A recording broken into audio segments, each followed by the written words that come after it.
There are 3 college football head coach openings right now that are clearly better than anything else in the country. And sorry, Virginia Tech, as cool as your Enter Sandman interest is, I don't think you can argue that you are one of the top 3 coaching destinations in the country this year. But those 3 top coaching jobs that I think are better than any other coaching job in the country is Penn State, Florida, and Oklahoma State. Now, there might be some jobs that open up later on in the season or in the offseason, but as of now, right after week 8 going into week 9, these are the 3 best. But which one is actually the best? And to figure that out, let's go through each one and say the arguments for and the arguments against it being the best head coach opening in the country this offseason. Now, starting with Penn State, I have a couple of 4 arguments before we get into any of the cons arguments. And those arguments are going to be that Penn State is a historic program.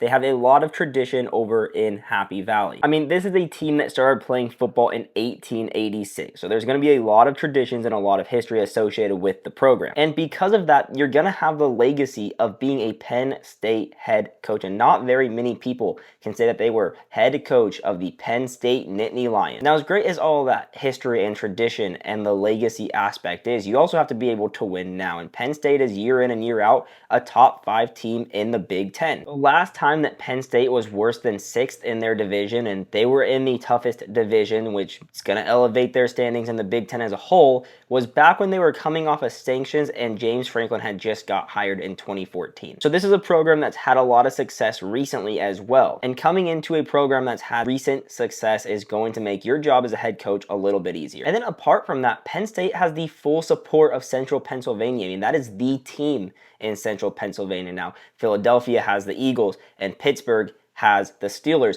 But there's not another great college program in the state. I mean, Pitt has been better. Pitt's not a great school. There are better schools than Pitt. Temple, not a good school at all. Not a good football program. Definitely a stepping stone. But Penn State is not only the college football team of the state of Pennsylvania, but it's also the team for that Central Pennsylvania area. And you have a ton of support. I mean, they have a huge stadium down in Happy Valley. They sell out. Their whiteout games are crazy. You're going to have a lot of support from the fan base. And to make the job even more enticing, there's some pretty good recruits coming out of that Central Pennsylvania and Pennsylvania area in general. Aaron Donald, Matt Ryan, LaShawn McCoy, all guys from Pennsylvania. And if you're the head coach at Penn State, the recruits are going to answer your phone call before they answer any other coach's phone call. But with those pros, there are some cons. And the biggest con that I see is that this is a very tough conference in the Big Ten, a very top-heavy conference in the Big Ten. And even though Penn State has finished 4th or better, 5th or better over the last 10 years, their last conference title came in 2016 when they went to the Rose Bowl and got beat by USC, and before then was 2008. So this is a team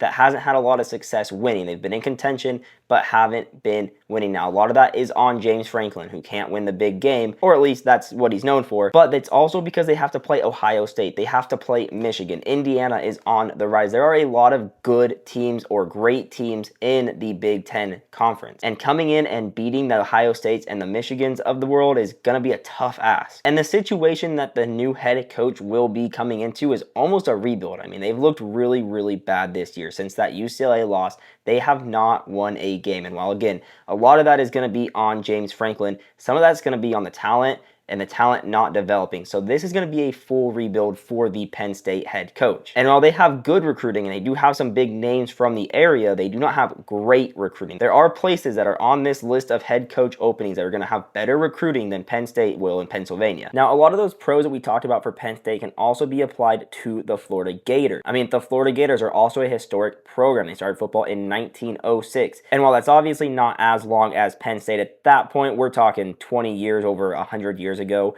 it's pretty equal. And as far as legacies, there's only been 25 head coaches at Florida, which is more than Penn State's, but not by much. I mean, if you're the head coach of the Florida Gators, you're 1 out of 26 people that have done that. That's still incredible. And that's still a big legacy to fill. And Florida has been fairly successful as a program. I mean, 6 national championship titles, 8 SEC titles. That's a lot of success in a very tough conference and on a national stage. But I think the thing that puts this head coaching job just a little bit higher on the list than Penn State is the fact that Florida is a recruiting hotbed. There's always three states that people talk about when they talk about where do the best recruits come from, and that is California, Texas, and Florida. And as a head coach at the Florida Gators, you're going to be getting access to a lot of great recruits. But there are some cons to this job as well. Even though there are a lot of great recruits in the Florida area, there's also two other really big schools in this area with Miami and Florida State all trying to poach the same players that you are. And then it's going to be hard to recruit some of those depth pieces as well, because a lot of players would rather go play for FIU or USF or UCF or FAU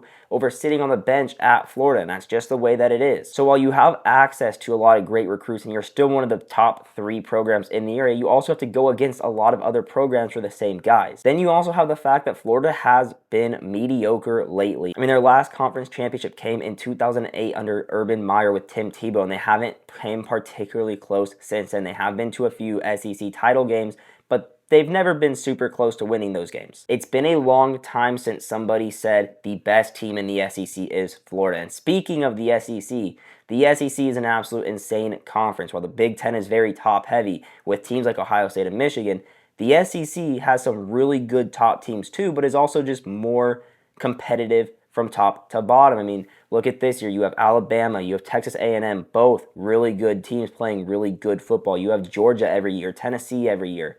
Auburn in some years look really good. Mizzou is doing really, really good this year with Ahmed Hardy. So there's a lot of games that are going to be insanely hard games when you're the coach at an SEC school. While in the Big 10 or the Big 12, you have some built-in conference cupcakes. You just don't have that in the SEC. The SEC is truly an any given Saturday league, and one bad game can completely derail your entire season. I mean, look at Georgia. They lose to Alabama, and they may not make the conference championship game this year. So while Florida has a lot of things going for it, there are some things that are going against Florida as well. And this is also a rebuild. This Florida team has not looked great under Billy Napier or even before then under Dan Mullen. So you're coming in and playing in a very tough conference, and you're having to rebuild. So this Florida team, this Florida job, has a lot of good things going for it, but it does have some things going against it as well.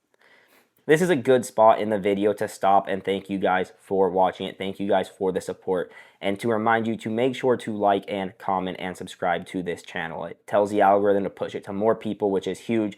Every like, every comment, every subscription goes a long ways in growing this page, and I want to grow this page because I enjoy talking about college football. I really enjoy talking about college football, and I want to be able to do that as much as possible. So by growing the page, it allows me to do that, to spend more time talking about college football with you guys, and allows more people to be able to listen and watch college football related content. So like, comment, and subscribe. It helps a lot. It'll go a very, very long way. Now, Oklahoma State is kind of the opposite of these two schools in a lot of ways. They are not a traditional and historic program like Florida and Penn State. They don't have a ton of success. They have one national championship and one conference championship, but they do have some things going for them in a big way. Now, my very first thought when Texas and Oklahoma left the Big 12 for the SEC was that Oklahoma State should be dominating the Big 12 every single year. They've always been the 3rd or 4th best team in the Big 12, losing to Texas or Oklahoma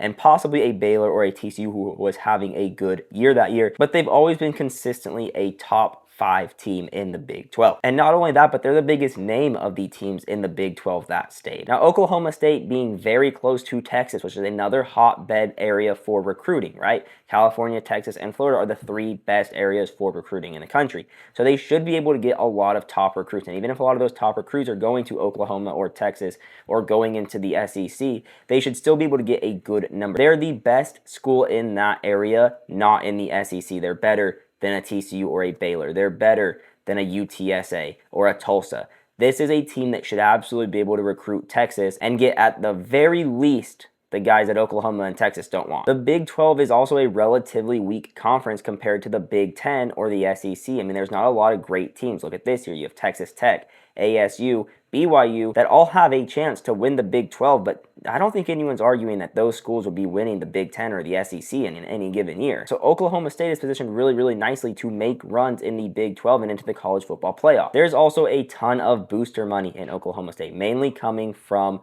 big oil guys that are donating to the school that they went to. Oklahoma State, being an ag and mechanical college, has had a lot of those guys that have gone on to have really good careers or make a lot of money in the oil business. And that's going to play a huge, huge, huge role in NIL. We're already seeing this happen with teams like Texas Tech that have dumped a ton of money into NIL, and Oklahoma State should be able to do that too. However, there are three fairly large cons at Oklahoma State. And the first one, this is a program that has almost no success as a program. They have one national championship. They have one Big 12 title. So there's no big history and people that know how to be successful at Oklahoma State. This is a program that's really never done it before. You also have the fact that you're the guy that followed the guy. I mean, Mike Gundy was the head coach at Oklahoma State for 20 football seasons. Think about that. I'm 26. I was 6 years old when Mike Gundy was hired. And we all know the old adage about you don't want to be the guy that follows the guy. You're being compared to him, and if you're not great or not as successful as he is right away, you get canned. And that is exactly what could happen if you take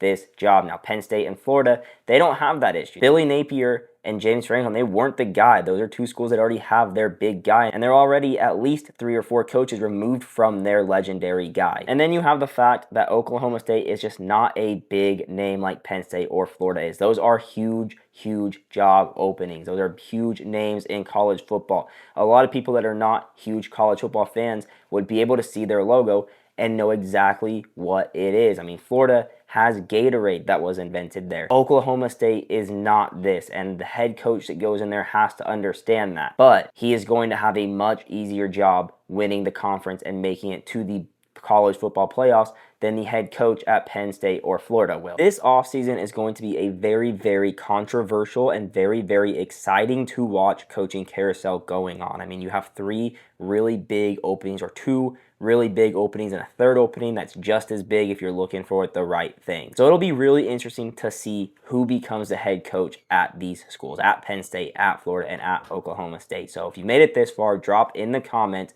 who you think the head coach of these 3 schools will be. I want to hear from you guys.